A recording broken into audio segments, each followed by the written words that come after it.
को उस सुनसान सड़क पर मदद नहीं मिली।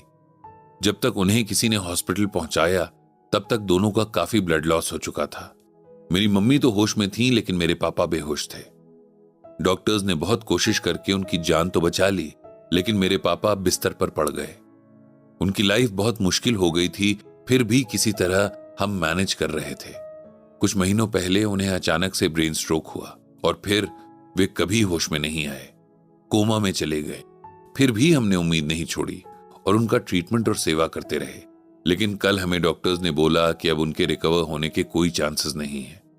इसीलिए हमें जल्दी कोई डिसीजन ले लेना चाहिए और उन्हें मुक्ति दे देनी चाहिए।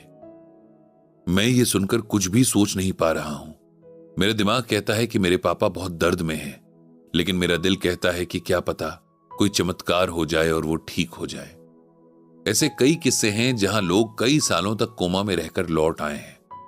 अगर दिमाग की बात मानकर मैं उनका लाइफ सपोर्ट हटवा देता हूं तो जिंदगी भर खुद को उनका खूनी मानता रहूंगा।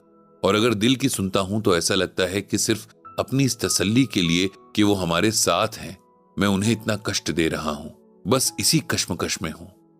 मैंने अभय की बात सुनी और उसकी सिचुएशन के लिए मुझे सच में फील हुआ कि ये सिचुएशन परेशान करने वाली तो है, लेकिन अगर इस सिचुएशन में एकदम डिटैच होकर देखें तो उसे डिसीजन लेने में परेशानी नहीं होगी। मैंने अभय के सर पर बहुत प्यार से हाथ रखा। उस टाइम मुझे लगा कि मेरा बड़ा बेटा तो अभी इसी उम्र में है। बेचारा बच्चा इतनी कम उम्र में इतनी मुश्किल हालत में है। फिर मैंने उसे कहा कि सिचुएशन में उसे वही डिसीजन लेना चाहिए जो उसके पापा के फेवर में हो। एक इंसान जो पिछले कई सालों से बेड पर है और कई महीनों से तो होश में भी नहीं आया है, उसके लिए क्या बेस्ट है, एक लगातार मिलने वाली सजा या मुक्ति? मुक्ति जो आज नहीं तो कल मिलनी है, लेकिन उसे इतना पेनफुल बनाने की वजह क्या है? ये रीजन है हमारा अटैचमेंट जो उनके शरीर से है।